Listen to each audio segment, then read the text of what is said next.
NY MLB Talk, New York's #1 baseball podcast. Now here's your hosts, Chris Pizzaya and Rob Maraska. What's up, and welcome to a new NY MLB Talk show with your host, Chris, myself, covering the Yankees, and Rob, covering the Mets. What is going on, Rob?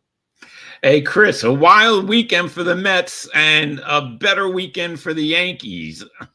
Just crazy. Some good and some bad with the Yankees. More good than bad, but there was a little bad as well. But, hey, let's start with the Mets. What's going on, man? They lost 2 out of 3 to the Nationals. What's up?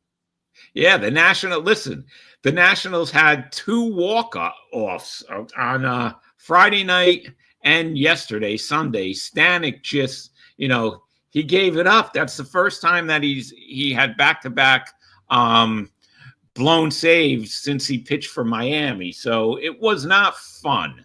It was not a fun weekend. In between that, Clay Holmes pitched an excellent game. Your buddy there, he pitched an excellent game on Sunday. He didn't give up a run. And I'm just seeing a different Clay Holmes than you saw last year. What do you think about that? Yeah, I think you're seeing a more confident pitcher, that's for sure. And you're definitely getting a better pitcher. Maybe this is what he's supposed to be doing, man. Well, maybe reliever or closer is not his position. Maybe a starting pitcher is where he's supposed to be. And so far, that's what it's looking like. And I was reading an article, Ken Rosenthal article, and I think it was the Orioles were also trying to sign him as a starter as well. So someone out there, at least 2 teams thought, hey, this is, he'd be a better starter than a reliever.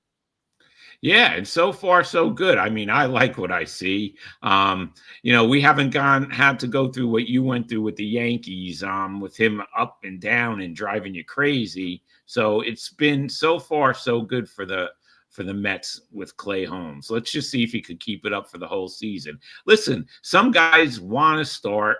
Some guys can't relieve, and they rather start. We saw what happened with Seth Lugo. He wanted to start for the Mets. The Mets kept, using him relief, spot start or whatever.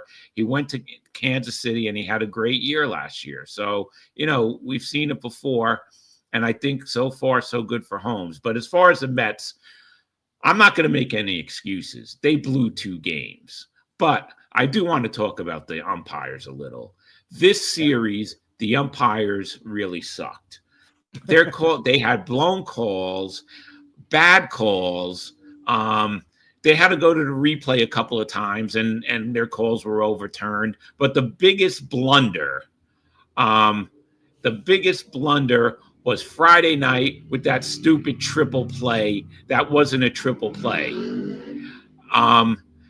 When we saw the replay, and we talked about this on Friday's show with Matt, what happened was they cannot review a trapped ball in the infield, only in the outfield. Makes no sense. Yeah, so they couldn't go. Yeah, right? It makes no sense, Chris. So they couldn't go back and have it reviewed. But when we saw it, we saw that the ball was trapped and it should never have been a triple play. You saw the play, right? Yeah, I did. It was a trap, without a doubt. It was a trap. So I think that just set the tone for the rest of the game. And then the Mets bullpen, that has been nothing short but fantastic all season, blew it. They blew it yesterday. And, you're going to, throughout the season, that's going to happen. We know it. It's, you're not winning every game. The bullpen's not going to be lights out every game. But the Mets bullpen so far has been really, really good.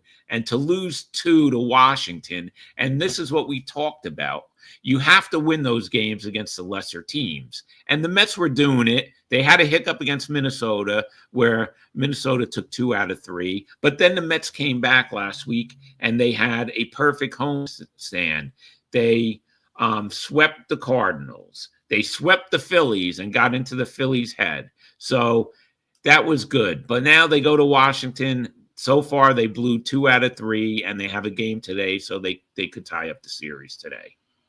Yeah, listen, I'm still shocked not that I'm shocked, but you know what? We said it before the season started, right? That the Nationals are a team that's on the up, right? They're not They're not the usual, basement dweller team here. This is a up and coming team, and they were not going to be an easy win here. Like if you gave them a shot to win, they're gonna beat you, right? So for me, it's like what happened. We know what happened in the Philly series. Why they didn't sweep them with Diaz getting. Oh no, they did sweep. I'm sorry. They did sweep the Phillies. They swept the Phillies and the Cardinals. Minnesota, they didn't Right. sweep. They've only lost one home game, right? The Mets so far. Yes, I think that's been amazing.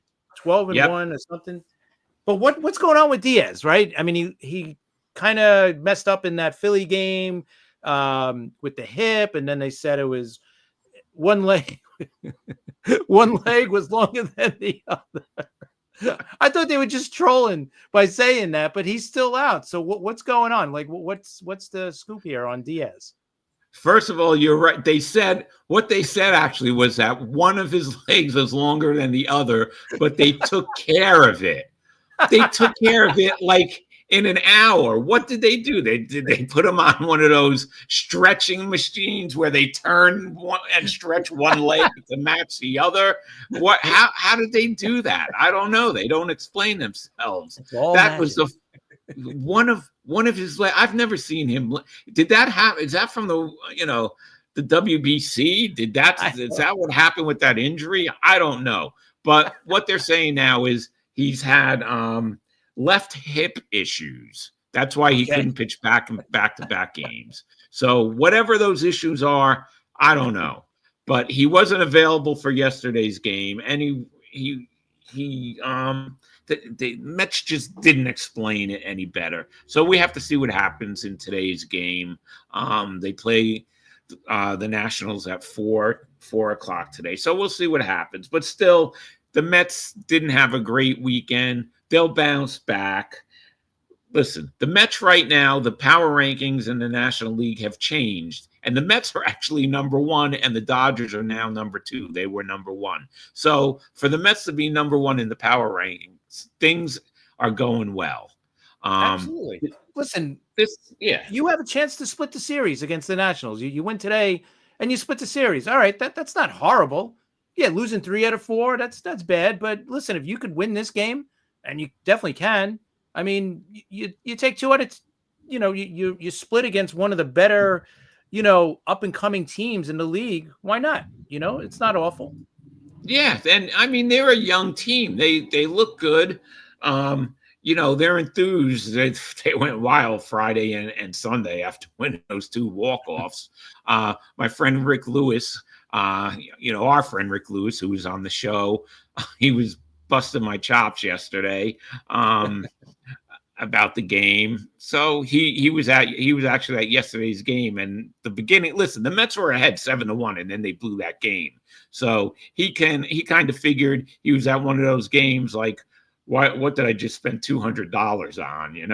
Right, exactly. To sit here and watch this, and they end up coming back, which against the Mets, that was amazing. So things like this happen. It's a long season.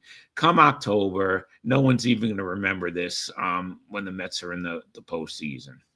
Yeah, listen, you got guys like, Frank the Tank over there on Twitter flipping out like, the season's over. We're going to be below. I think he tweeted today, the Mets are going to be below 500 by Memorial Day. I'm like, that's impossible. There's no way. This team is solid. Listen, I'm not saying they're going to go win the World Series, but this is at the very least, it's a playoff team. You know what I mean? Like, come on. It's ridiculous. Yeah. All right. So what? They lost to the Nationals. Nationals, like I said, are not a bad team. It's not like you're losing 2 out of 3 against the Rockies. You know what I mean? Who are bad. We're going to talk about them in a few minutes for sure. But listen, they're not that bad. The one I would have to say is you got to look at, some of the other things. Like number 1, like what's going on with Juan Soto. I think now we're getting to the point where like, all right, it's time. All right, I know we got on a bunch of times yesterday, but you want to see production. You want to see home runs from this guy. You didn't pay him $50 million a year, to be, getting on base a few times here. You want to see him go back to what he was or what he's been, somebody put up a stat. I'm going to find it here. So far through April 26th with the Mets, he's batting 235. He's got 3 home runs, 12 RBIs, 734 OPS. Now, all right, it's only the first month. Let's not kill the guy. But just compare it to what he was with the Yankees last year. 324 batting average, 7 home runs, 23 RBIs, and a 1025 OPS.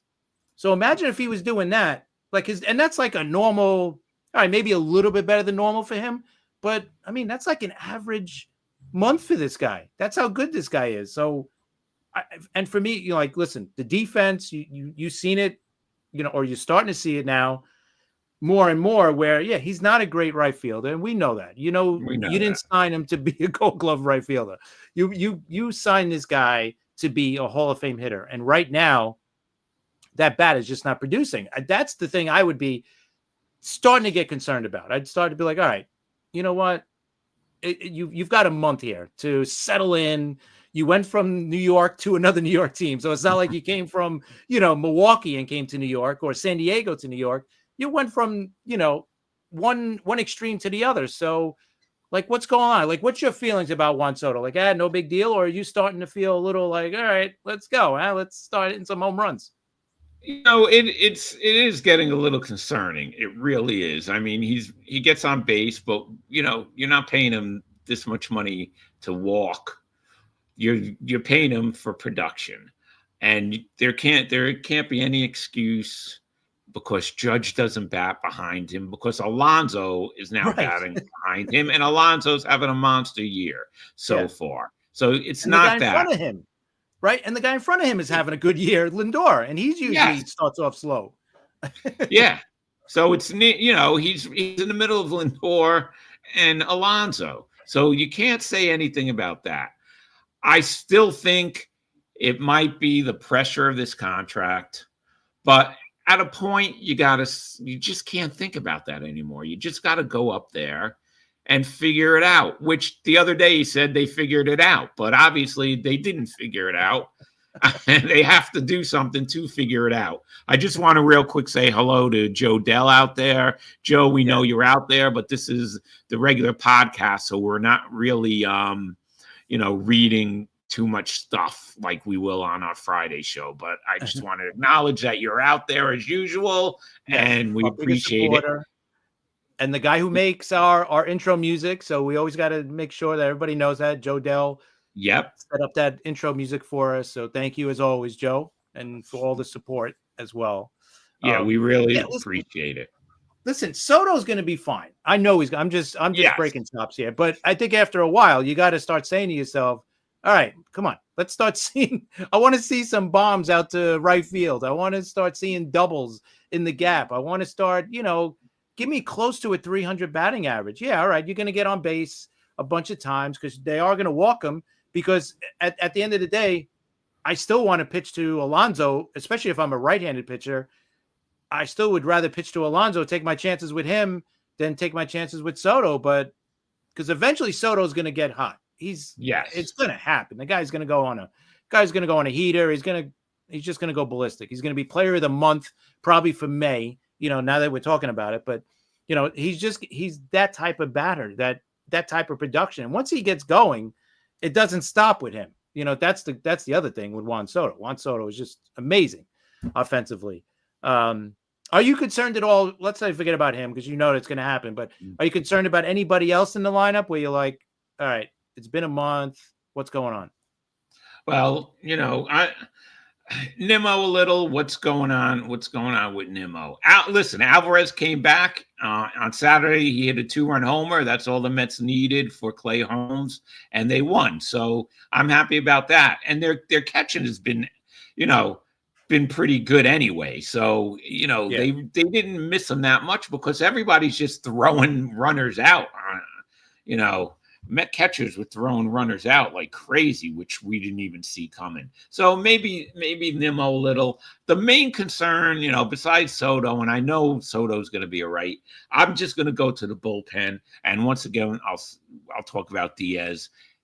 I'm concerned what's going on with him now. Again, it's even when he's out there, he makes it interesting again, where he's putting guys on base. He's given up a bomb. And it looks like he's got to get himself in trouble for his great stuff to come out. And, that's just crazy, crazy stuff. Heart attack baseball, a heart attack closer. He's got to load him up to strike the guy out to win, to save the game. So that's concerning. But other than that, a little hiccup with the Nationals. We'll see what happens today. All in all, how could you not be happy about the way the Mets have played in the first month? Yeah, exactly. You really can't. I mean, right now they've lost only, like I said, they've lost only one game at home. So they're playing great at home. And yeah, I mean, a little bit of a hiccup against Washington. Even if you win today, you split the series and you move on, right? You come back home to play Arizona, which is going to be a tough series. But yes. Yeah, I mean, you can't really complain. You can't really say anything bad about the Mets. Just, all right, your best player is not hitting the way he's supposed to be hitting. But like I said, it's just a matter of time before he starts to go nuts. But so looking back at the Yankees this past weekend, it should have been a sweep of Toronto, but that first game, and they had the lead, and bringing in Devin Williams for the save, and it looked like he was starting to settle in there. He had a couple of good outings, but he blew the save again. Not good. And afterwards, Boone has announced that he's out of the closer role for now. Obviously, Weaver's going to be the guy. Weaver's been a proven guy from last year, and now he's, the few times he's pitched. I mean, I don't think he's given up an earned run yet this year. So that's the one thing. Like, thank God, when you look at the Yankees, I mean, how many other teams can lose their closer, or they not lose him, but just being this bad, and you got to take him out of that role, and you could just slide a guy who's already proven that he could do it, right? Not many teams have that guy, that that basically backup closer. They could just come in and do the job just as good, or probably even better now. So for me, like, I look at it this way with Devin Williams. For me, it could go in a really bad direction where he never finds his stuff again. Confidence is shot, and he's going to be worth nothing, right? And eventually they'll trade him for like peanuts at the trade deadline, because he's just not, it's just not here. But here's the thing. If he does turn it around, and even as a setup guy, because he's done the setup role in Milwaukee, right? He's the setup for Hader when he was with the Brewers before he became the closer. So I think he could excel as the setup guy. I'm not worried about that. But with the Yankees, they got a couple of arms, really good arms, coming back in the bullpen, right? They got Jake Cousins and they got Loaizaga. So if those guys come back healthy and no one else gets hurt, I know it's a big if, obviously, with any team with no injuries, but if those guys come back, they're going to have to make a move or two anyway to put those guys into the bullpen. So if Williams gets his act together and gets that confidence back and his stuff starts working again, there's a possibility that Williams becomes a big trade chip for them at the trade deadline, and maybe they can move him for something. I don't, whatever they could get. But the better he pitches, obviously, the better they could get back. It's just a matter of what they could do. Because listen, every team that's going to go for it, that's going to look to add, is going to look to add a bullpen arm, right? Yes. Regardless, right? I mean, you look how bad the Phillies are doing with their bullpen. They're going to be desperate for a relief pitcher. So I could see them trying to make a move with the Yankees for Devin Williams, right? So that's just one team, but there's not a team out there that's not going to be looking for a bullpen arm. That every year, trade deadline, everybody's looking for a bullpen arm, right? So that's, to me, I'm trying to spin it in a positive way, but yeah, right now it doesn't look good because he just looks shot out there. You could hear him in his the post-game press conference. He didn't sound good either. So right now it's not bad, but it can be it could be a positive. I'm hoping so. I'm trying to spin it as best as possible, but yeah, we'll see. And we've talked about this. Is the problem, some guys just can't pitch in New York. Is the problem that he's still shell-shocked from Alonso? We've discussed that over and over again. Remember, that's also a New York connection, Alonso. So does he go to bed at night with New York in his head screaming? Yes. We we don't know what it is yet, because he didn't see. One of the factors is, after he came to the Yankees, right after, his last pitch was to Alonso, knocking the Brewers out. So we didn't get to see him pitch anymore for the Brewers and see if he came back from that and had good outing or whatever. We just saw, he went from Alonso, he went on to the Yankees, and now he lost the closer's job already. So we don't know what it is. It could be anything. Some guys just cannot pitch in New York. I don't know. But he seemed like you said, he seemed like he was all right. He had a couple of saves. Everything was going good. And then all of a sudden, Friday night was horrible. Yeah. And, even going back to the series before that with Cleveland, they got a mixed bag with their pitching the first two games. You had Schmidt coming back again with another start.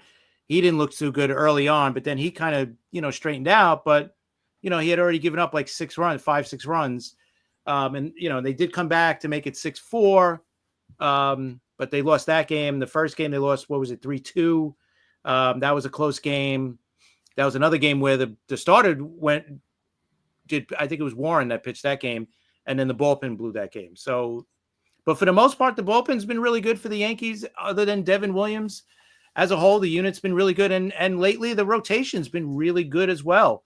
So, listen, if they could get Hill back, and supposedly Hill started his throwing program on Sunday, if they could get him back, listen, anytime before the All-Star break is gravy if you're getting Hill back, right? Luis Hill. So if you get him back at some point, late June, early July, I think that's great, because he's still got to get built up and all that. So that would be huge for the rotation. And I personally don't think we'll see Stroman ever again, in pinstripes. I think they're going to keep on making him rehab whatever he's got to do with his knee or whatever. So, but if we could get Hill back, that would be great, because Fried looks like everything we could have imagined, right? I mean, especially with Colt going down for the year or so next year as well, for some part of next year. We needed the ace, right? And Fried has been, without a doubt, the ace of the staff. I mean, the way he's pitched, it's been really great to see that. He's really kind of led this rotation. Rodon has been good his last 2 starts. So hopefully, if those guys are good at the top, Schmidt will settle in eventually. I think he's going to have his 3rd start coming up. So we'll see. There's nothing really else with the Yankees. I mean, offensively, the top of the batting order, right? Judge, of course, is doing his thing. I mean, he's batting over 400. Judge and Goldschmidt are the top 2 batting average leaders in the league right now, which is crazy. It's just incredible. If we could get any kind of consistency from the bottom part of the order, or middle to the bottom, because other than Goldschmidt, Judge, Rice has been red hot. He's starting to cool down, his last couple of games. Grisham started off great too.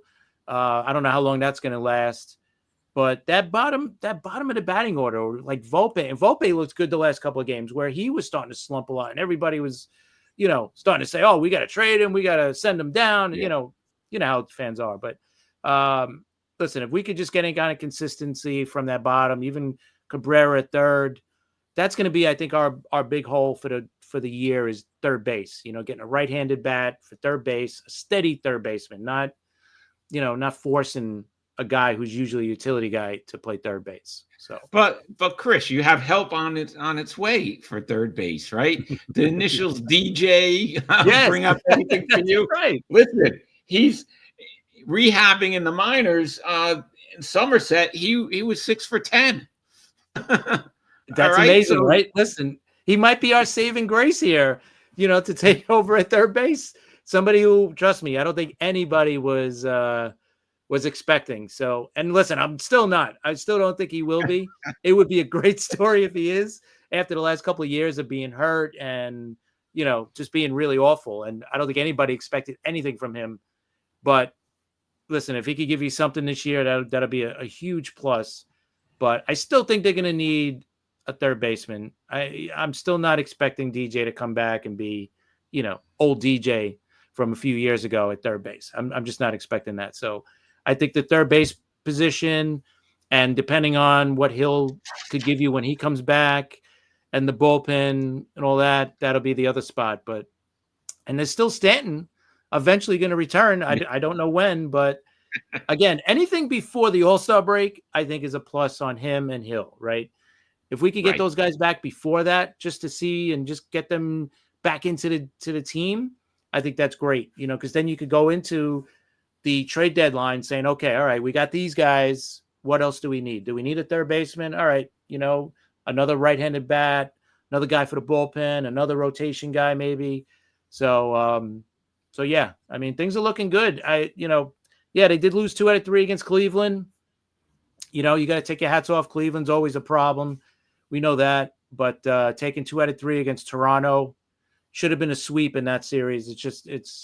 It's those games that I hope don't catch up to you at the end of the year. Like you guys could have easily been up 3-0 against the Nationals, right? Yeah. So are you going to look back, when you get into September and you're battling with, say, the Phillies for the division, you're like, man, I wish I had those 2 games that we blew against, the Nationals back or whatever, So those are the games that haunt you. Hopefully not this year. So we'll see. Yeah, we'll see. But, listen, neither one of us can complain right now. Everything's going good in New York. Baseball in New York in April has been pretty good. Yeah, no complaints. Just looking ahead to your series coming up, you're coming home to play Arizona, and then you're going to St. Louis, right? Yeah, this week. Yeah. So what do you think of those 2 series quickly? I mean, it's weird. You're coming back for one series and then going back on the road. So listen, so far their schedule's been crazy. Like I said the other night, they went out to California. Then it's been back and forth. Instead of playing all the California teams, they went to Minnesota. So they went from Sacramento to Minnesota. Now, they're going home, and then they're going to St. Louis. Listen, Arizona is going to be tough. We know that. They're in the division right now, the National League West, that, that's just so tight. San Francisco, who saw this coming? They're in first place with the 19-10 record. The Dodgers 18-10, San Diego 17-11, and Arizona 15-13. So that's going to be a tough series. But here's the key: home field advantage. Exactly. Right now, the Mets at home, they are amazing. Only losing 1 game so far. Could you imagine? So no one's really wasted too much money. I feel bad for those people who paid for that 1 loss, but yeah. No, it's so true. far, and you know what? And when you think about it, right? If there's, if you could get home field advantage in the playoffs, think about who you got the home field advantage against, right? The Dodgers, you just mentioned, right? That could be the whole that 4 teams out of the West could all be in the playoffs this year, right? So that's 1 less game you got to play out on the West Coast against San Diego, the Dodgers, Arizona, or San Fran. And San Fran's a tough place to play because of, it's not the hitter's ballpark. It's a pitcher's ballpark there. So I think that's a huge plus, right? To get that extra game at home in each of those series, forever how long you go. So, yeah, home field is big. Yeah, it is big. So I'm looking forward to the series against Arizona and the Cardinals. I hope the Mets do what they did to the Cardinals when the Cardinals were in New York. Just pounce on them. So I'm not worried about that series. So far, so good. Just looking forward to both series after today's game against the Nationals. Yeah. Listen, St. Louis, that's a series. Yeah, you gotta win that series. That's the way I look at it. It's a team that you should beat up on. You already beat them. St. Louis is one of those in transition teams. They're, you hate to call it a rebuild, but that's basically what's going on. So we'll see what happens there. And the Yankees, they got a big series. I mean, I know Baltimore is struggling. we talked to Matt on Friday night, Yeah. and Baltimore just got swept against Detroit. So they're not looking good. So, I mean, change has got to be coming for that team. We talked about it too. I mean, it's just a matter of time before they do something. I just don't know what. Is it going to be a player move? Is it going to be the manager getting fired? Because they're a below 500 team since like last August, I think it was, or late July. So they're just not playing well. So this is a series that, yeah, it's a tough series, but the Yankees got to go in. And you know what? When you got a team that's down, you got to keep them down, right? Take the 2 out of 3, especially that first game. Get that first game out of the way, and just keep that team rolling downhill. Like they're right now, they are not doing well. Confidence is shot. They're a young team. Pitching is tons of injuries. So this is a team that you got to score a lot of runs on, and don't get them back. Because it only takes one game sometimes to get a team rolling, right, in the other direction, to get the momentum going. So you don't want to do that. Keep them down. So I'm hoping, take the 2 out of 3 there. And then again, just like with you guys, we're going, we were home for, it was weird. They were home for the 3-game series against Toronto. Now they're going to go to Baltimore for 3 games and then go on a 6-game road trip. Yeah. To Tampa and then San Diego. So I'm sorry. They come home to play Tampa and San Diego. Right. Yeah. I'm sorry. I'm getting my things mixed up. They go into Baltimore for 3, and then they come home to play Tampa and San Diego. So we'll see. And again, those are 2 good series because Tampa's playing great right now. Yeah. They just swept San Diego this weekend. So impressive as hell is what Tampa Bay is doing right now. So, yeah, I mean, listen, the Yankees are looking good health-wise. They're getting healthier. Hopefully that continues. And going into May, this is a really good spot for both our teams, I think. I think so too. And we'll see what happens with the Yankees in Baltimore. Right now, it is the right time to go into Baltimore and play the Orioles. They're one of the couple of questions I have about the offseason. One of them is the Atlanta Braves and why they let Fried go. I don't understand that. I don't know why the Atlanta let Fried go and why the Baltimore Orioles didn't do much this offseason. Those are 2 questions that I have. Not that I'm complaining about the Braves, but, those are the 2 questions. I just don't understand why the Braves didn't sign Fried and why the Orioles really didn't do anything. They signed a couple of, old players. That's it. It made no sense to me, and Ken Rosenthal has a really good article today. I forgot where I read it. I know it was online, but I don't know if it was The Athletic or somewhere else, but really good article. It delves into a little deeper with Baltimore and exactly what you're talking about is why didn't they do more? You got this young nucleus that's on the way up, and now's the time. You got a new owner with deep pockets, go out there and spend money. Listen, I get the whole Burns thing. Maybe he wanted to go to Arizona, but you know what? At least come close to the offer at Arizona. Like, don't just offer him 4 years. This guy's been an ace pitcher, and you're just going to just throw 4 years. I know it was a little bit higher average salary, but you know what? You got to give him more than 4 years. I mean, come on. Look what the Yankees gave to Fried, right? So it was just, it made no sense to me.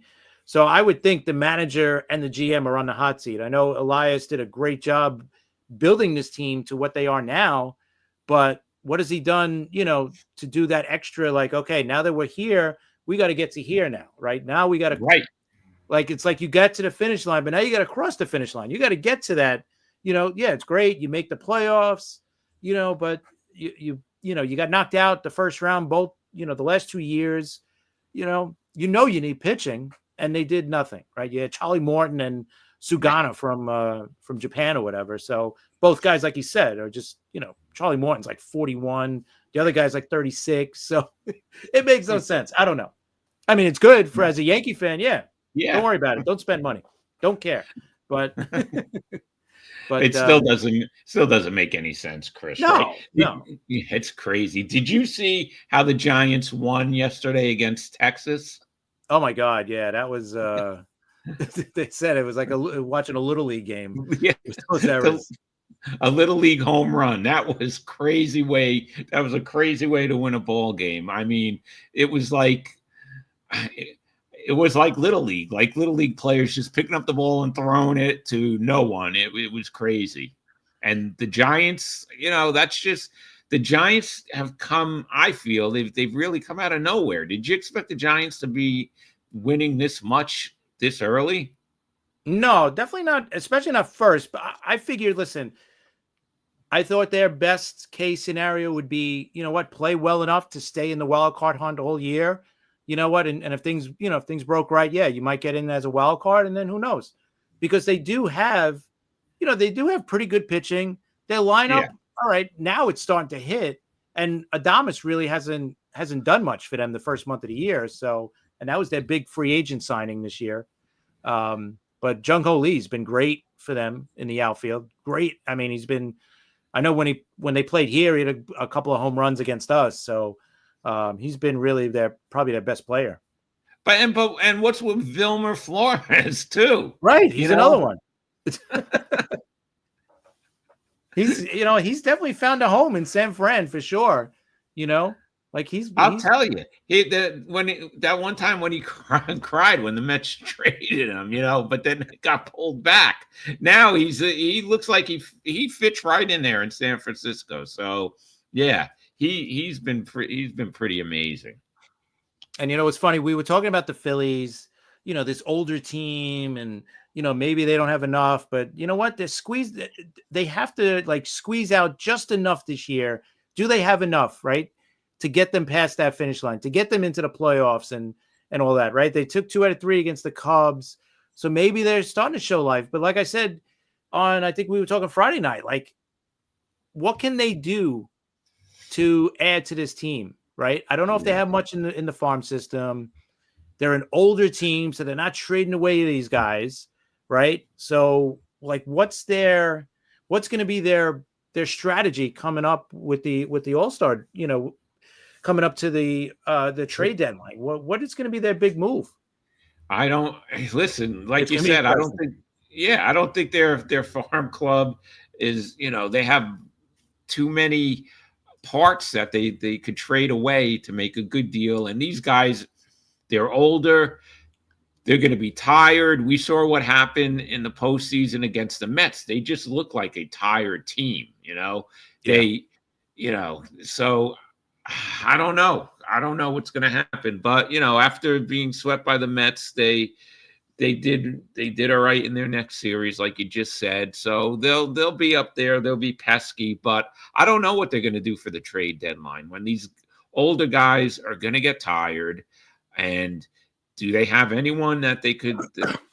Do you want? And what are they going to do if they have a couple of keys in the farm system? Are they going to get rid of them?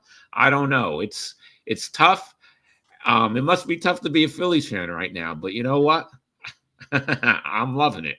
Yeah, no, exactly. But you know what? They bounced back. They took 2 out of 3 against the Cubs, who were playing good as well. I know they have a really good pitching prospect who's working his way back, Painter, but he's a starter. But maybe they're going to put him in the bullpen, to limit his innings. I don't know. I think that's going to be a big debate for them anyway. But other than that, I don't know if they have position players that are ready to take up, ready to bring up stuff like that. So it's going to be interesting. The thing I've been going back to it a couple of weeks now is a team like that, and then other teams that need bullpen arms. Why haven't they signed David Robertson? Right, he's still out there. I don't understand it. Take a flyer on him. You got nothing to lose, especially a team like the Phillies. I mean, their bullpen's been really bad. Sign him. I get, I think he didn't pitch that well for them a couple of years ago when they did add him. He was hurt or whatever. But even if not the Phillies, how many other teams could use David Robinson in their bullpen? Right? I agree. I agree. Listen, he pitched well for the Mets. Then, he didn't pitch so good for Miami. And that might be what the problem is. But I was happy with him when he was on the Mets. And if it came down to that, and the Mets, the Mets they don't need him right now. But if they ever did, I would take a chance on him. I don't understand why the Phillies wouldn't sign him. And, what do they really have to lose, really? Nothing. And you know what? I get it. He's 40 years old, but last year he pitched to a 3.0 ERA in 72 innings. So he wasn't bad. I mean, that's pretty Yeah. good numbers. He struck out 99 in 72 innings pitched. So obviously he's not bad. His whip was 1.1. All that's solid numbers. For a team, that's pretty good, Yeah. Trust me, they listen to me. If they're not listening to their own fans, they're certainly not listening to me. So we'll see. Joe just posted, Chris, please stop giving the Phillies good advice. Trust me, they're not listening to me. If they, I just don't get it for other teams either. I don't sign either. the guy. The guy's been, and he's he could get it done, right? He got it done in New York, both New Yorks, right? He pitched Right, well, both. great for us, great for you. He's been on the big stage. I don't know. It makes no sense. Pitching the World Series, so I don't know. I don't get it. I don't get it either. But may come down to crunch time. Someone should sign him, or someone's gonna sign him. You never know. Yeah. No, definitely. Yeah. So I mean, and just looking around the rest of the league, at least the National League, like I said, the Cubs lost 2 straight to the Phillies, and Cincinnati's right behind them. They're only a game and a half behind the Cubs, and the Brewers. They're gonna hang around all season. I think that division, that top 3. I don't think St. Louis or Pittsburgh is gonna have anything to do in that division. I think it's the top 3. I think it's gonna be a battle all year long because neither team is gonna pull away. I think it's gonna be a tight series, a tight race, I should say. I think so. So we'll see. I just think this year is going to be a little different than it was last season. Remember last season at the trade deadline, a lot of teams felt like they were still in it. So there wasn't a lot of movement. I think it's going to be a little different this year. I think you're going to have a lot more teams that are going to be ready to trade. I think the Marlins, they're going to start to fade. St. Louis, Pittsburgh, Colorado. Colorado is 4-23 on the season. 4 wins. The White Sox have 7 wins. Just to show you how bad the Rockies are right now. Well, they're ahead of last year's pace, by the way. Ahead. Way ahead of White Sox. Listen, 4-23. They are already 14 games out. April hasn't ended. They're already 14 games out. They're toughest division in baseball, no less. In the toughest division in baseball. They are finished already, and it's going to Coors Field. It's going to be like a ghost town there. It's crazy. 4 wins is a series, Yeah. Right. They could sweep a 4-game series and double their win total for the year. They're on a pace to win 24 games this season. 20. The White Sox. Yeah, I mean, it took how many years? 60-something years for the White Sox to lose more games than the 62 Mets. It's going to be a year, and the White Sox are going to lose that record already because Colorado, like you said, the pace they're going, they're going to win 24, 25 games this year. And the White Sox, what did they win? 39 games or 40 games last year? Yeah, and they were 41 and 121. 40.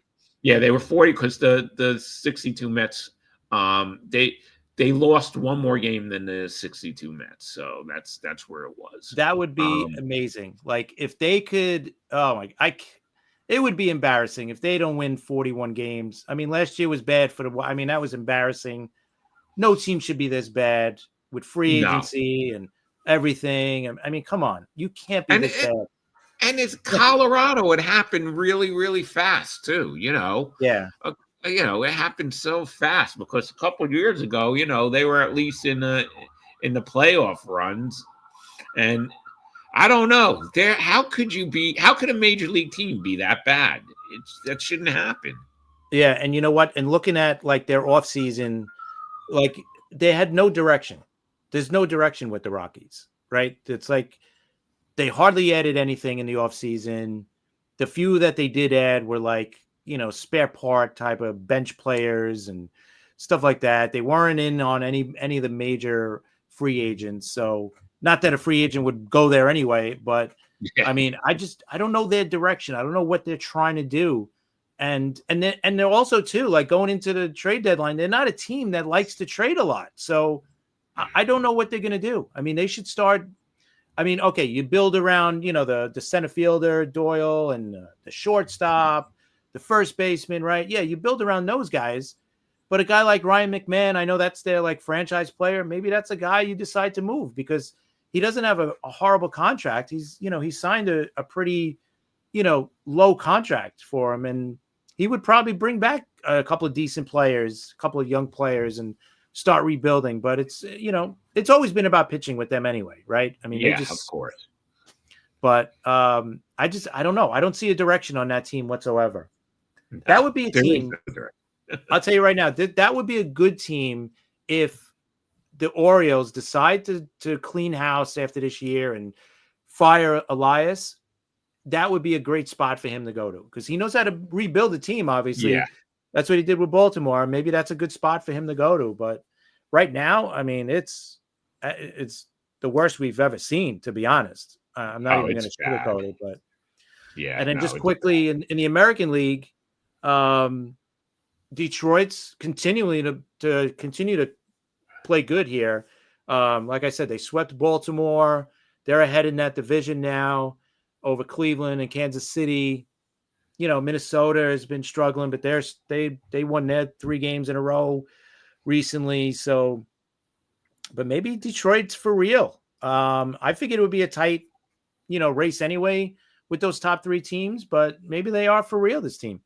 Yeah, well, I picked Detroit in the Central when we did our show before the season, so I'm not shocked about it. I think it, but listen, Cleveland's going to be right there. I'm pretty sure. I don't know what's going to happen with Kansas City and Minnesota. That's another team I don't understand, but yeah, I think Detroit's real, and they could take the Central. Cleveland's going to put up a fight, but that's just how I feel. Yeah, exactly. Minnesota is another team that they get banged up a lot. I mean, Buxton's been healthy all year for them, but we'll see. And then the West, Seattle's playing really good. They moved into first place. Texas, they've been inconsistent. I still think Texas is going to win that division, but Seattle is scoring enough runs, right, to win games.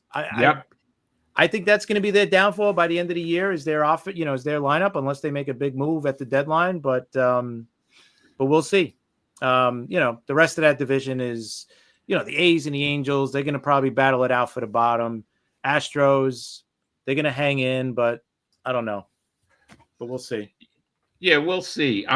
Before we go, I just wanted to bring up something. I put a quiz out or a question out on X this weekend about the Mets broadcasting booth, okay? Because the Mets, listen, no matter what, the Mets always have a great broadcasting booth, throughout the years, no matter how bad or good the Mets were, their broadcasting booth, radio and TV, excellent. So Keith was off this weekend, and they had Daniel Murphy filling in for him in the TV booth, which he's done before. He did last season. And I asked people what they thought, if they liked Murphy in the booth, and I had 164 people vote. 64% said yes, 36% said no. Some of them feel he fit right in, and I think he definitely is knowledgeable, of course. I mean, it's Daniel Murphy, Some said that they didn't feel he had as much energy as the other guys, and they miss, I mean, Keith is funny in the booth. We know he just says whatever comes out of his mouth, But yeah.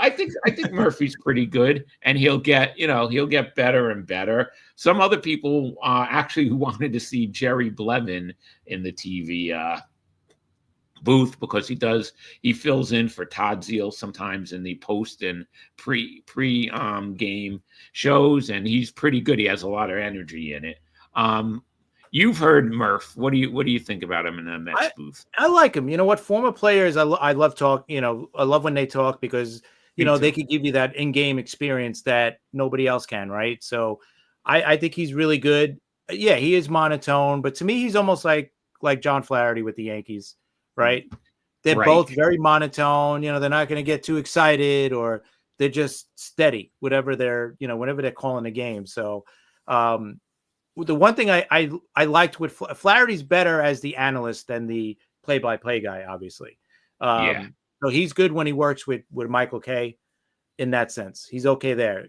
I've a couple of times he was the play-by-play guy, and I don't think he was good in that sense. He was better as the analyst. I think most, let's be honest, most players will definitely be better as the analyst than the play-by-play, Yes. right? So, yeah, I have no problem with Murphy. I think he's pretty good. Yeah, I just thought that was a fun little quiz I wanted to put out there. And if you have any quizzes or questions you want to put out there on X, do it, and we'll talk about it on the show. People seem to like to vote on stuff. That I just put it up for a day, and like 164 people discussed it. So that was pretty good. Well, definitely, we'll put up a weekly poll, baby. So this way we'll have, and then we'll discuss the results on Monday, on our show on Monday. So yeah, it sounds good. Yeah. So we'll put up a poll later on today, and then we'll discuss it next Monday for sure. But if you got anything else, Rob, or I'm good. I just wanted to bring that up. I just wanted to just say we have a lot of good stuff coming up. Like I said, we have guests. We're going to do the podcast still. This is, even though we're on YouTube right now, this is the audio for the podcast, which we're going to continue to do, but we're also going to do the live shows. We're going to start in a couple of weeks on Friday nights, and it's going to be consistent, the same time every week. And then we're going to have pop-up shows too. Like you said, Definitely. we'll do some pop-up shows when the Mets play the Yankees right after the game. And, whenever we get guests. So there's a lot coming up for us. And that's coming up in a couple of weeks, right? Yankees Mets play, I think, in 2 weeks, second and third week in May, right? Yep. It's going to be fun. That's going to be fun. That's going to be big with Soto returning to Yankee Stadium. I'm curious the reaction he's going to get. Me too. From Yankee fans. It may not be good, but we'll see. But anyway, thank you for joining us as always. Thank you for the support.